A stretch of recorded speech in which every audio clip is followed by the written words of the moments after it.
A dominant performance from Manchester City, as the stats suggest, as they win 4-2. The stats say it was a dominant performance.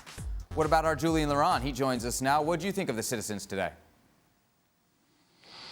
No, I thought they were very dominant.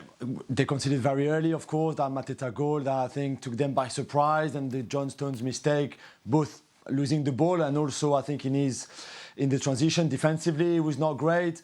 After that, I think they had like 78% of the ball or something ridiculous like that, and they had chance after chance. It was not always perfect, not always very fluid, and sometimes even they were under pressure. Guardiola was not happy in midweek after the Villa game, saying that in transitions again they were a little bit too vulnerable maybe. So there's something that we see again then today, but overall they were far too good for Crystal Palace team that at times created something, but not enough on the whole game to cause more problems to a team like the City team. Stevie, Kevin De Bruyne, the star man today with a couple goals. What did you see from him? Brilliance. I mean, seriously, the first goal he scores, and it's huge. You know, when you go behind so early and you're away from home, everybody goes, "Oh, is it going to be one of these days?" Mm-hmm. But when you have somebody with his sort of talent, that not too long, it doesn't take that long, and he gets an opportunity, there's only one thing going to happen. You saw the quality, and then from there, everybody kicks into gear, and then it's normal service resumed. What about the City defence today? Jules seemed pretty impressed with their performance overall. You agree with that? The City defence? The City defence, for most of the season, has been vulnerable to pace and balls in behind.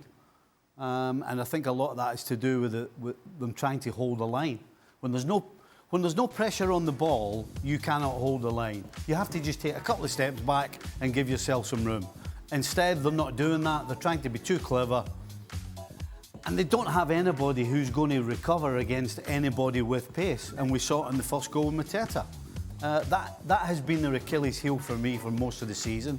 And it doesn't seem as though it's going to end between now and the end of the season. However, when you have players like De Bruyne and Haaland who can just change the course of the game in a heartbeat, then you're probably going to be able to compensate for the mistakes that you've been making and will continue to do if you're City.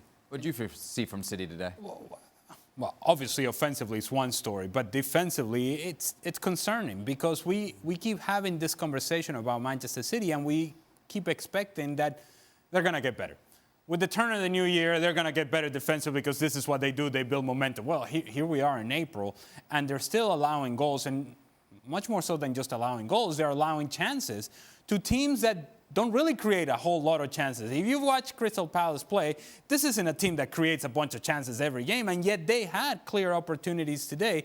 And defensively, Manchester City, it's too easy to get in behind that back line.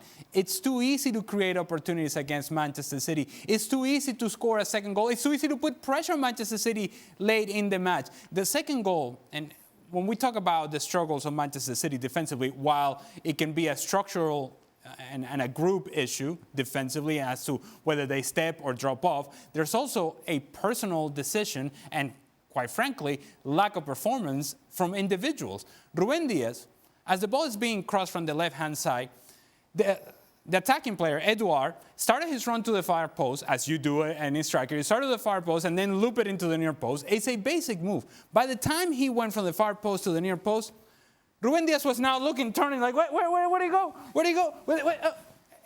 And he flashes to the near post, and it's almost as if Diaz is somehow surprised that that's what's going to happen.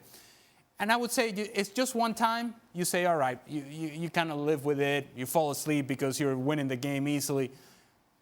But it's a trend for Manchester City, and it happens regularly. And it's concerning because, guess what? These things are going to show up at the worst time possible. I'm talking about Champions League. I'm talking about in a game that matters. When we're seeing this close of a race in Premier League, it's going to show up at the worst time possible. At some point, Manchester City have to have some consistency defensively. Otherwise, they're not going to achieve the things that they think they're capable of achieving. It's Crystal Palace today, but Jules, as the boys mentioned, on Tuesday, it's Real Madrid in the Champions League. How do you think the City defense will do then? That's the question, really. I mean, the first leg at the Bernabeu is not going to be easy. Remember what happened last season, certainly in the second leg. But this is different. And if you're Carlo Ancelotti, if you're Jude Bellingham, if you're Vinicius Junior, and you've watched the game today, of course, you would have noticed everything that we've said, those transitions where they struggled against Villa, they struggled today again. Like Ali said, they've struggled all through the season in those similar ones, especially without Kyle Walker, because the pace and the one player really that could recover from that is Kyle Walker, as Stevie was mentioning, and Walker won't be fit, I think, for Tuesday. So it'll be difficult for them. They will have to put certainly more pressure in midfield, and for that, who do you play? And again, we go back to the debate about Foden and De Bruyne. Is there room for both in this team against Real Madrid at the Bernabeu, for example? Do you go more solid and you put Kovacic next to Rodri? Do you put Stones next to Rodri? But then we saw Gvardiol today, who came off at half-time because he was that average in the first half. So this is really like for Pep to figure out, especially against Real Madrid, especially with the quality of Kroos, for example. If you don't put any pressure on Kroos and you play the high line, he's going to ping the ball over you for Vinicius, for Rodrigo, for Bellingham, running in behind all the time, all game long. Even at the Bernabeu, I don't think Real Madrid will mind leaving the ball to City to counter them like that. So I'd be very interesting to see what team Guardiola puts out on Tuesday night. Stevie, what would you do if you were in Pep's shoes? Would you start them both? Yes. Really? It's not a risk? Well, Manchester City are about going forward. Manchester City are about dominating games. And they don't really care that much about who they're up against, because they feel that if we're at our best, we can beat anybody. And so I think Pep's going to go and play his best team and absolutely play what suits them and what they normally do. Is that the right thing to do? The problem is, I think the one thing we're forgetting here is John Stones, when he plays centre-back and steps in the middle of the field, he looks so good and so elegant when he does that. The problem is, when the ball's turned over, there's another hole. There's another gap for Rodrigo or for Vinny Junior, whoever it is, to exploit. And the fact that Ali's talking about Diaz has not had a good season. Diaz has been bang average. And so if he's last man and Stones is stuck in the middle of the park, then that'll cause trouble. But I don't think Pep will change. He will go and try and play their best team. They will try and play the way they do, and they will try and dominate and win the game their way. You know, you just argue against yourself there, right? Jules, what would you do? I feel like you have a pretty strong opinion on this. No, it's just I think Foden will have to play wide if De Bruyne starts, because Pep never plays them both as 10s. And De Bruyne was asked the question today after the game, because obviously he had a great game today. On 3 days after Foden had a great game when KDB was on the bench. And he said, we very rarely play together as 10s. So you play Foden wide.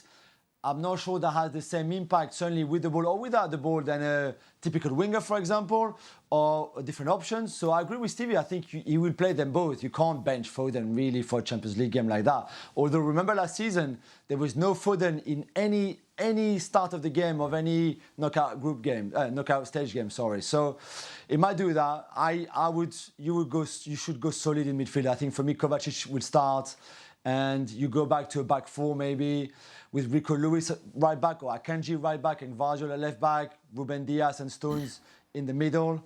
And then you put Kovacic and Rodri, and then whoever you want in that front four, Alvarez on the bench, whoever you want to put wide, Foden, Grealish, Foden, Doku, Foden, Bernardo, even if you want a bit more control, and then De Bruyne and Haaland. So, but for me, Kovacic has to start that game on Tuesday.